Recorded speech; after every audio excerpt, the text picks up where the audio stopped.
Hi guys, welcome to Goddesses in the World. My name is Sophia Eastmond and I'm the creator of this beautiful corner where we get to celebrate and connect with the goddess within. I created a segment called Goddess Stories with the idea of celebrating everyday women in our lives that are doing awesome things with their lives, but they may not necessarily be in the limelight, or we may not know about them, or just purely take for granted that they get to live these rich lives and get up to all sorts of awesome things. My idea with interviewing everyday women in our lives is to really celebrate and acknowledge them and create a culture where we um, acknowledge our sisters and the people in our community for the awesome things that they're doing, and so that we can support each other and spread some light in the world, which is so needed. I've recorded this interview a, a year ago almost, and I'm almost embarrassed to say it, but I also want to share it because I think we can get stuck in perfection and wondering where to take things, and it might take quite some time between having an idea and taking it all the way to fruition. And so this interview we recorded with my friend Jax Storey, which is such an inspiring woman I met a long time ago when I moved to New Zealand. It was such a messy day because my second child, Isabella, she was only a few months old, and she was not going to have a bar of it. But I didn't want that to stop us, so I still recorded the interview, and it's quite chaotic. We're trying to have a conversation, and she's in the background doing all sorts of things, and I've sat with it for so long and wondering how I could edit it and how much work it was going to take. And finally I thought, oh, I've got this awesome friend who can help me do that, and here it is finally. So Jax, I'm sorry it's taken so long to publish it, but it's worthwhile, I promise. So um, what can I say about Jax? Jax is this awesome woman. She really embodies the goddess energy that I've been discovering for myself and connecting with, and that I really would love to see more women honor in the world. So she's beautiful. She's full of light, and she's got so many different gifts. She's a healer. She's a journey practitioner. And recently she created Aroha Soul, which is a beautiful jewelry company, but not just any type of jewelry. So she does spiritual jewelry and she says it's spiritual jewelry to adorn the goddess. We're not going to talk so much about the jewelry itself, but really the courage it takes to create a project like that and just take it to the world, whether you know if it's going to work or not. And the idea with these interviews is that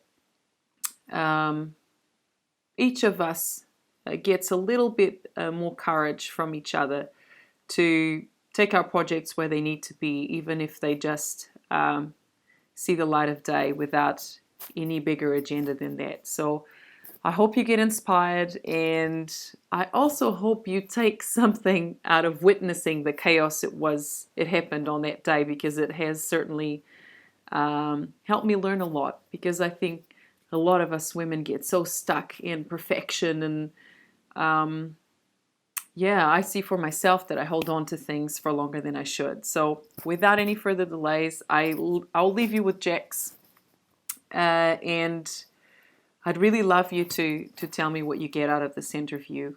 So let's connect afterwards. Leave us your comments, and I hope you get something from it. I love you all, and we'll be speaking real soon. Welcome, my beautiful goddess. Thank you for joining me today. Thank you for inviting me. Yes, and thank you to all the goddesses out there who are joining us to watch the beautiful Jax today and learn a little bit more about her. And so, first, why I invited you is because you are a super creative woman who, to me, has always expressed what's inside her. And I feel that all us women have a lot to learn from that, because I feel a lot of us keep so much to ourselves or are tentative about putting our gifts out there. And you are someone, to me, who's done that in different ways. And today I'm going to ask you about Aroha Soul, your jewelry company, but I also want to talk to you about health because I know you're really passionate about that. And I want to ask you a couple of things about spirituality as well. Now, there will be a baby in the background because my daughter Isabella is crawling around our feet because this is life as it happens, and my baby is with me in the mornings, so bear with us. You might even see her little head pop out at some point. So, Jax, who are you for yourself and the world? And I ask you because I feel you're someone who knows yourself quite well, and you keep creating who you are, so that's why I'm asking you that. Who am I for myself and the world? Yeah. Well, I didn't know this was going to be filmed. And ordinarily what I would do is I would formulate the right sounding answer, as in not as in say the correct thing, but be effective in my communication. So I guess this is just raw and unplugged, isn't it? Yep. Who am I for myself and the world? I'm really into goddesses, so I am a goddess. I'm a goddess. And I am really into authenticity, being authentically who I am and being authentic with others. It's not that easy to encapsulate or put into words, really. And I don't even know if I can answer that very well as in who I am for me. But for the world, I am truth and honesty and love, and sometimes unconditional love, and a lover of gorgeous little souls as well. Committed to being a great partner in a relationship, and committed to personal and spiritual development at all times, really, along with lightheartedness and joy, not getting serious about it like I used to get very serious about it. And hopefully a good friend to my friends as well. I'm not the kind of friend who's going to rush over and do everything for somebody, but I'm the kind of friend who's there for you if ever you need me. I'm there, and I'll be there, and I'll listen and be non-judgmental and just listen to you. And tendency to offer advice from time to time, unsolicited, and happy to go, okay, I won't if you don't want me to. Oh. Yeah. So there's probably so much more, but really I don't know. I think that really sums it up. That's how I know you. You say... It's funny what you said about friendships and not being there all the time. I guess, would you agree that part of loving yourself is showing up when you actually want to show up versus showing up if you feel like you have to show up? Because they're two different things, aren't they? That's another good point. I'm not into obligation. So I can be construed by some as selfish because I am not doing what that person thinks I should do. I'll do what comes from the heart, and there's always love there no matter what, And so what do you feel have been the greatest lessons in life that led you to where you are right now? And that level of being so comfortable with yourself, who you are and who you're not, and not apologizing for things. Because I feel that's something all of us can learn from. That's what I've been learning for myself recently. So what do you feel the biggest lessons or tools or things you came across that got you where you are? Yeah. Well, I suppose I'd call them more life experiences than lessons. The reason being, there's nothing to learn, only the truth to remember. And so there are no lessons for me. And so the life experiences, I guess, growing up in my family, anybody who grows up in their family learns stuff, gets stuff, realizes stuff, or whatever. And it's not always, accurate. And it's just a story we've made up about ourselves as a result of someone not liking something or liking something, if you know what I mean. So all of growing up in my family and finding out who I am and realising that effective communication is essential for me. I want to effectively communicate to others and to myself as well. And I was a very, very shy child. Didn't talk at school for I don't know how many years, and people didn't think I had a tongue because I didn't talk. And I was very shy, incredibly unconfident, incredibly insecure. Oof, it was ridiculous. I mean, it's funny what a gap there is between that and who you are. Night and day. That being said, though, I still experience shyness and insecurity. And I'm okay with that, It's just normal, and it's just part of my, perhaps, Janserian cautiousness, And when I turned 18, I had a massive shift in consciousness. It just seemed to come along, and suddenly, poof, I was in the state of unconditional love for months, and suddenly all this, I used to say this wisdom came pouring in, but through... So like a spiritual experience. Yeah. And so I used to think it poured in, but I realised what it was doing was arising from within, because it's already here within every single one of us. And suddenly everyone was coming to me with their problems. Suddenly I was a magnet for people, and they wanted to be around me because of simply the state of unconditional love. So it didn't matter what was going on for them, I was just there, available, and they used to just feel good talking with me and sharing their problems. They used to feel better, and they would ask for advice even, which I was not used to at all in my life before then. But in that state of unconditional love, not only do I love others, but I love myself and respected myself. And there was no questioning of myself or anything at all during those few months of that experience. Then that disappeared. It just crept away quietly, very quietly. I didn't even know it was going. And then suddenly, poof, I was down the abyss in the bottom of the pit in utter depression and despair. Right. Yeah. So it was like there was this... Actually, when I think about it, chemicals must be released in the body.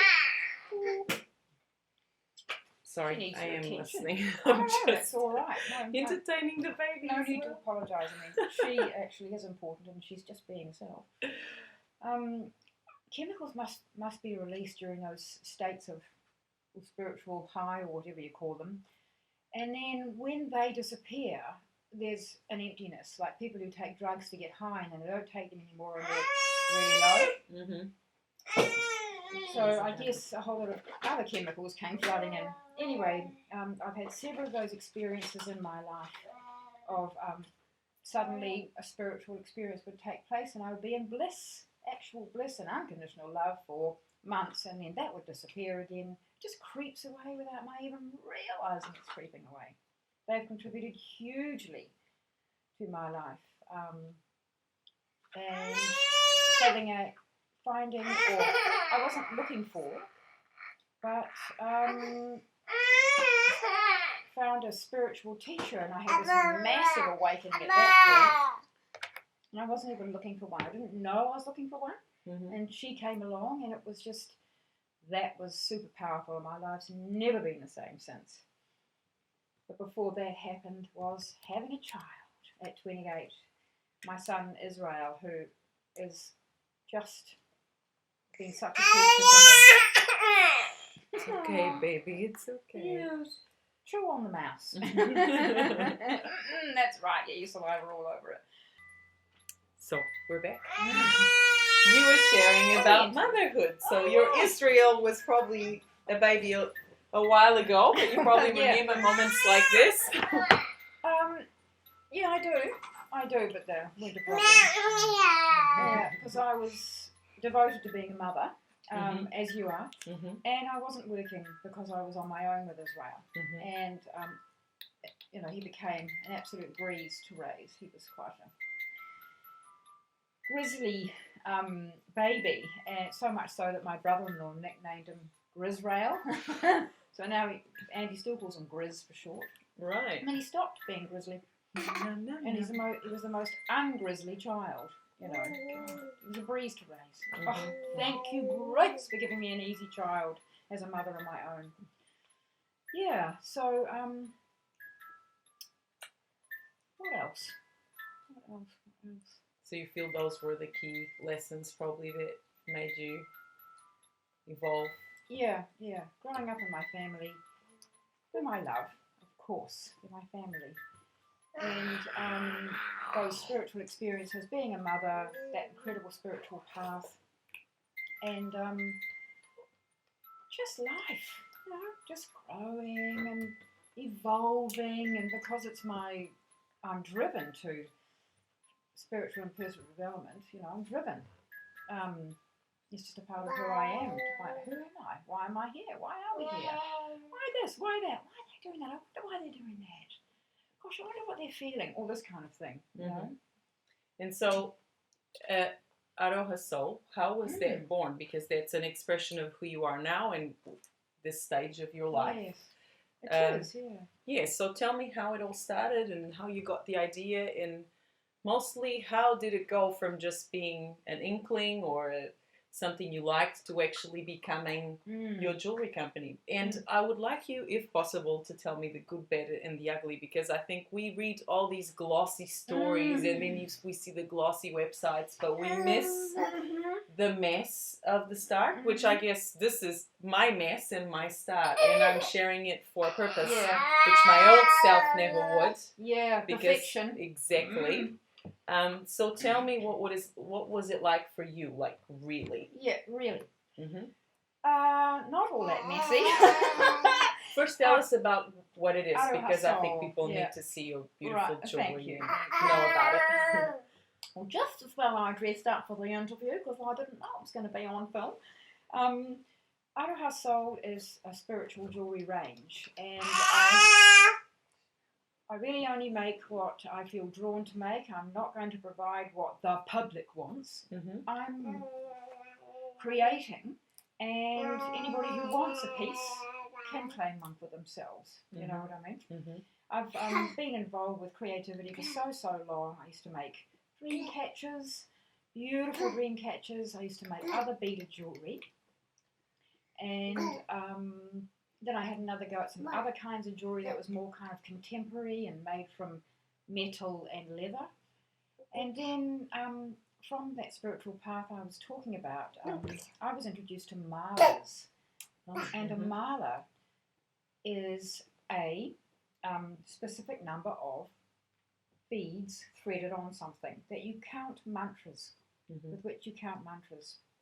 And in fact, a rosary evolved from the mala. So the mala was there first, like how could it not be with the Indian tradition, because it comes from the Hindu tradition.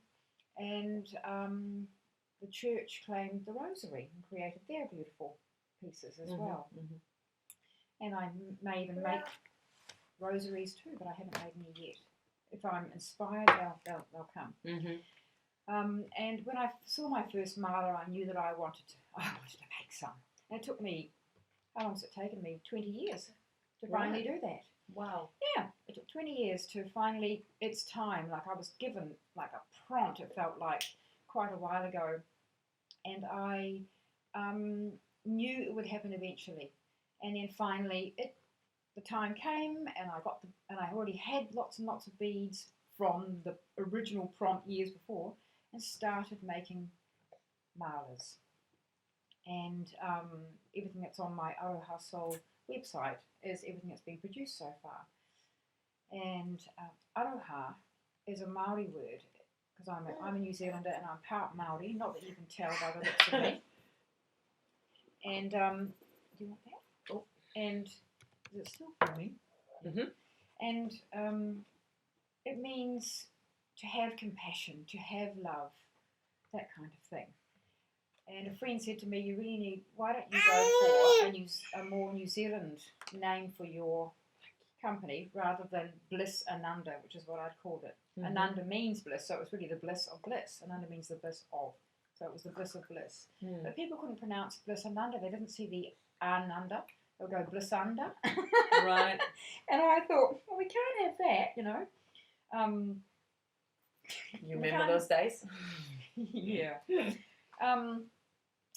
So I came up with Aroha Soul. And so to have compassion, to have love, and soul is the spiritual side of things, because it's spiritual jewellery. And everything is made from usually semi-precious stones, If you're gonna here. like lapis lazuli, amazonite, carnelian, turquoise, things like that, or glass. So that's what they're all made from, threaded on silk usually. Oh, beautiful. Yeah, but the stretch bracelets are on elastic, special jewellery elastic. That's called stretchy guppy or something. Mm-hmm. Yeah. And I have got an online store, of course, Aroha Soul. And people go on and see what they want and buy what they want and, you know, that kind of thing. And who knows where it would evolve? Who knows what would happen in the future? But at the moment, it's just everything that I've created is right there for people to take for themselves or give as a gift. So how long ago did you create Aroha Soul as an online store? A year ago. It's Great. a year ago. Yeah, Right. isn't that interesting? Mm. Yeah. Yeah. I don't know what this baby wants. That's how much Ah. yes. You actually she likes touching the computer because this is how we communicate with Grandma and Granddad in Portugal. So I see what she's meaning. Anyway, Avó and Avó are not there, so we'll keep talking to Jax. All right. Now, I want to talk to you about the idea of perfection because I think we're the perfect people to be talking about the idea of perfection. Well, you want perfect people to talk about it. Yes, exactly. So, I was so committed to perfection up until recently, and actually my children were my gift to inspire me to let it go. And I know that you are a perfectionist yourself, but you also see the limitations of it. And I think all the goddesses watching out there somehow share maybe that limitation, or maybe they are in a prison of some kind, or maybe they found a way out. But I do find that perfection is something that can really stop us in life. So what has been your experience with perfection, and how do you work around it in a way that it doesn't stop you? Yeah. What was the first question, sorry? How do I experience perfection? Yes, and how do you let it not stop you? Okay, yeah. Well, it is my belief that perfection just is, that everything is perfect, exactly as it is and exactly as it isn't. Yes. And I have to remind myself of that term. I mean, I've said it's a belief, and it is something I believe to be true. I don't always remember that. And I think what we can tend to do as human beings is instead of really knowing what perfection is, we use the word ideal instead. So we talk about things being ideal, whereas perfection just is exactly how it is, like right now. I see what you mean. So ideal implies that it's something we're not quite happy with how it is now, and ideally we'd want it to go some other way. Yeah, like ideally. Right now. Yeah, Isabella would not be crying, but it is perfect that she is, right? Yeah, ideally. Somehow. Ideally. And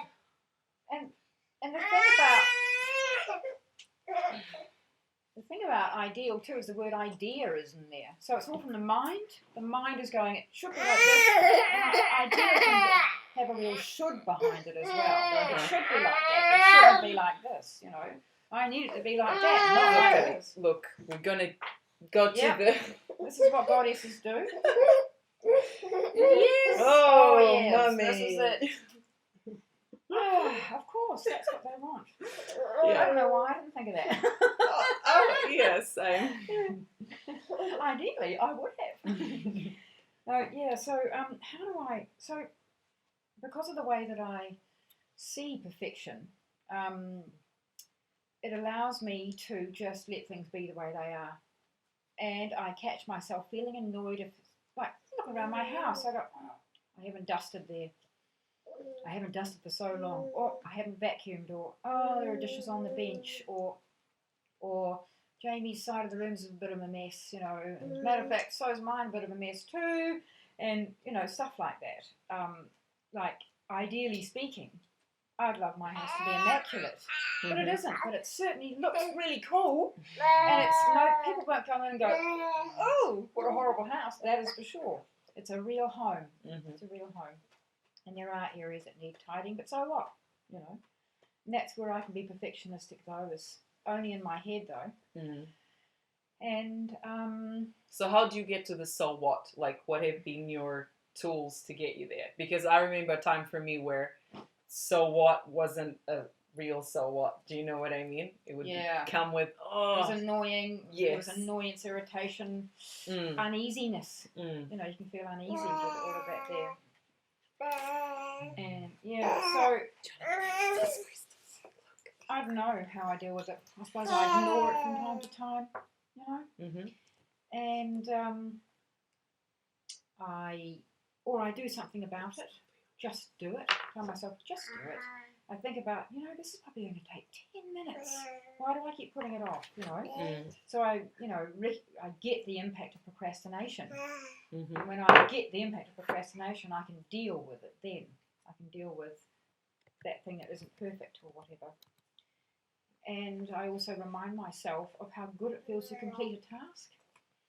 And I feel as though it's actually part of who we are as source that we complete our tasks. So for me, source is what you call God, goddess, all that is the universe. It's this great creative force. And source didn't do anything incomplete. Source didn't go, I'll finish the tree there. I'll put some leaves on another time. You know, the roots can wait, you know, this kind of thing. Source completes all tasks. Everything is complete. And we are part of that source. And when I don't complete a task, it irks me, it gets at me, and over time it feels like it gets bigger and bigger and bigger. And the longer I leave a task and the number of times I remember it and think, oh, I haven't done it, oh, I haven't done it, I haven't done it, I haven't done it, the bigger it becomes this massive block in front of me. And when I complete the task, the block disappears. And that's how I deal with it. I don't always deal with it. Of course I don't always deal with it. But when I do, I remind myself, this is what feels good.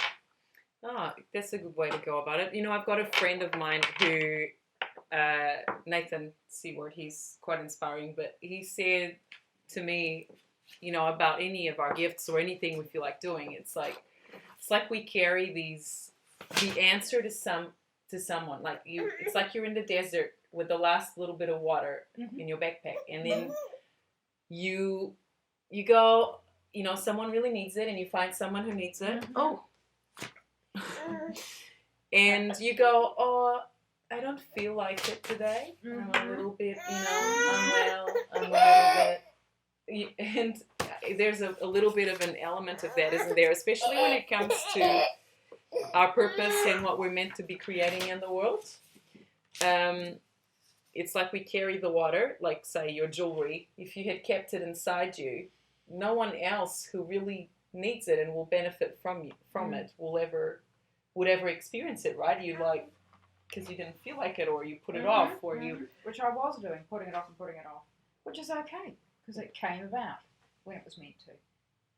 And that's really cool. So I'm really pleased it's seen the light of day, and I'd like you to show it a little bit more in detail, because it's really beautiful. You show it.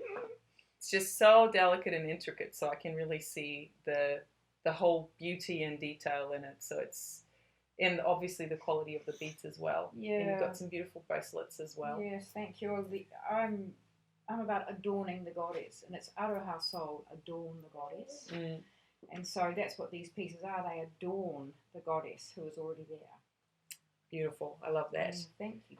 So I wanted to talk to you about your other passion, and I feel that this would probably take a whole interview by itself or many hours of interviews. So you're very passionate about health. And I remember some of your ideas about health a few years back when I met you were really not mainstream and are now becoming a little bit more well known. But I remember even thinking to myself, oh gosh, really? Is that how you could go about things? Because it seemed so outside of the norm. Now not so much, and people are catching up. But you've also always stood by your ideals, and I really admire that.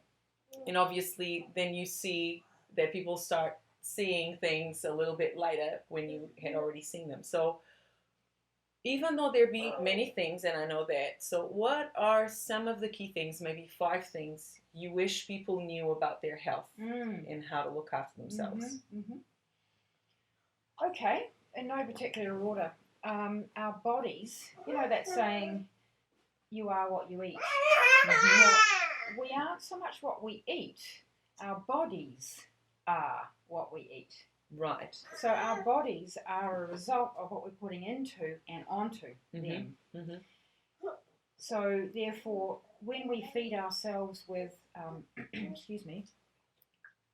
always cooked and or super processed foods, our bodies are a result of that, and they're unable to assimilate them at times. So if we're bombarding our bodies with food that's deep fried or full of sugar or processed this, processed that, unnatural things like colourings, unnatural colourings, flavourings and additives, preservatives, unnatural preservatives, things that are chemicals, not food, you know. Right. So food is essential for me. And food for me is raw food, right. So uncooked, unprocessed food. And it is utterly delicious, and many people don't realise that plants are delicious when they're made in a way that the human being loves. And I've got the most delicious sweet treat recipes that are all made from plants, and they are way tastier than, say, a shop-bought cheesecake, for instance. It's full of colouring and sugar and wheat and this kind of thing. Whereas a homemade cheesecake will be made from nuts and fruit and seeds, you know, that kind of thing. And they are divine, and you only need a small amount, and you don't have that feeling after you've had it because you're not eating processed sugar. Hydration is essential. Like the rule I'm told is 1 litre of water per 22 kilograms of body weight per day. Okay. Right. And that's just your minimum, you know. So if you're exercising more or out in the heat or whatever, then increase your water intake and drink away from food so you don't dilute your digestive juices. So people drink water with their, or wine or milk or whatever they have, or soft drink, heaven forbid, with their food or pretend food. Tummy filler, I call it. That's another thing. Right. Many people are filling their tummies rather than feeding the body with food. So don't drink with your food, so that your digestive juices can do what they're meant to do before everything leaves your stomach and gets processed down your intestines and everything. Exercise is essential too, moving the body. We sit in front of a screen. It's so easy to sit now. So easy to sit. There's so much entertainment right there in front of our nose. Yeah, we are. But sitting has its place as well. Babies don't like sitting, do you? They know. Yeah. Do you want some more milk? What we're thinking and feeling, you know, our emotions are part of health as well. When we suppress our emotions, things manifest. Health Right. conditions manifest. It's quite an important one, actually. People don't think about health in that way, do they? Often not. I think more and more we are today, and many still aren't aware of that our thoughts and feelings are creating our reality and our bodies and our worlds as well. Mm-hmm. So our emotions are telling us in the form of a physical ailment that something's not quite right here. You know? Our emotions tell us that. Our emotions are telling us we've moved away from who we are. You know, when you feel fabulous, like truly fabulous, you're centered and in touch with who you are. And the emotions guide us. And the further away you move from your center, the more uncomfortable you become emotionally. You know? I guess it's a way, it's a communication system, isn't it? It is a communication system. Yeah, definitely. So I when I'm going, I'm not feeling good. Oh, I've moved away from who I am. I am not this feeling. I'm feeling this feeling. That's all. You know. So So that's how you get yourself back on track. I use my mind actually. I use my mind for a lot of things. You know. And that sounds ridiculous when I say that because we all do, but you know what I'm saying.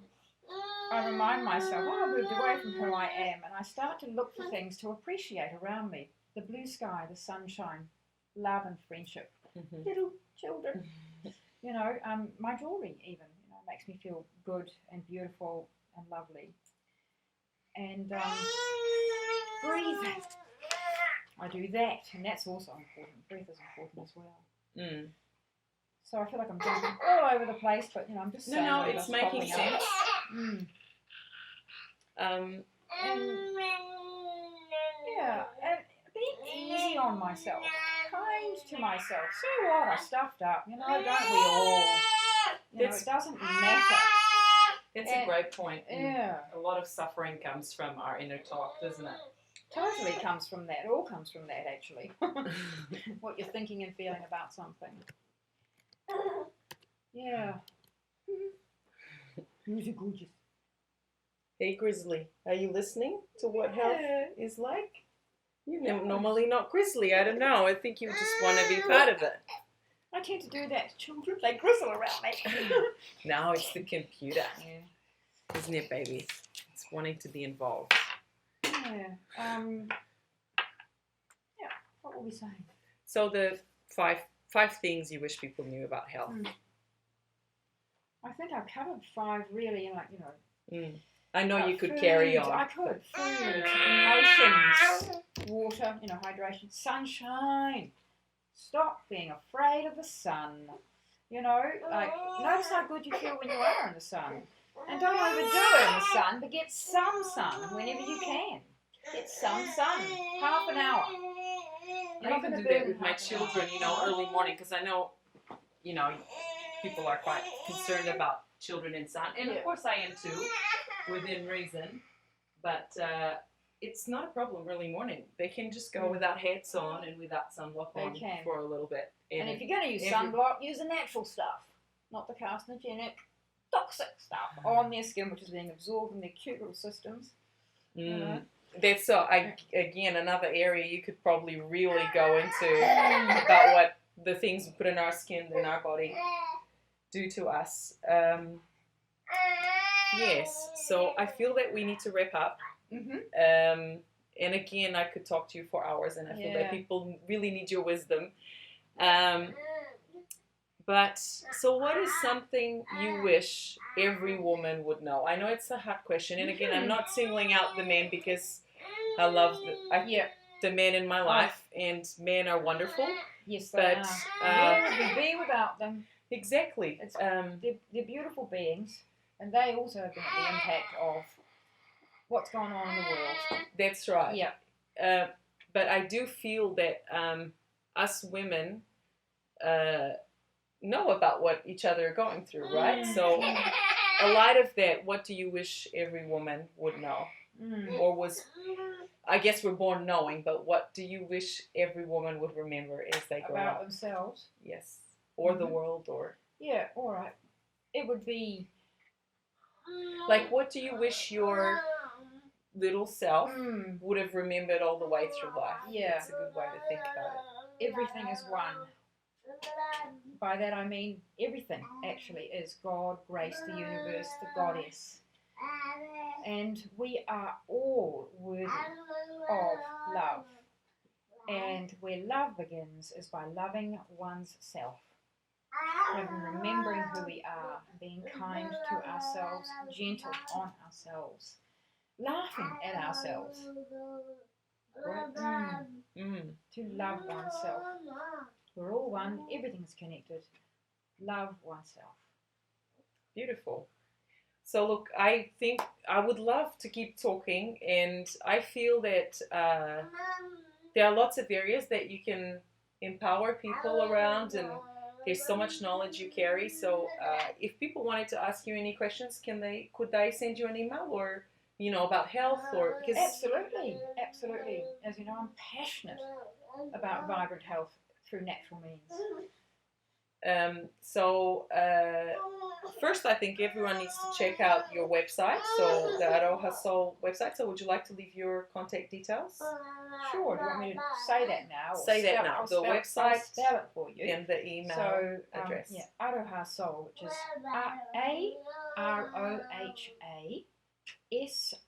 AROHASOUL.com. That's the website. Beautiful, and they'll probably find your email through there if they want to ask you any questions. Yeah, they will. But if nothing else, you really need to go see that beautiful jewelry that you create. So thank you so much for your time today. Thank you I so think much. we're It's so been blessed lovely. to have this time.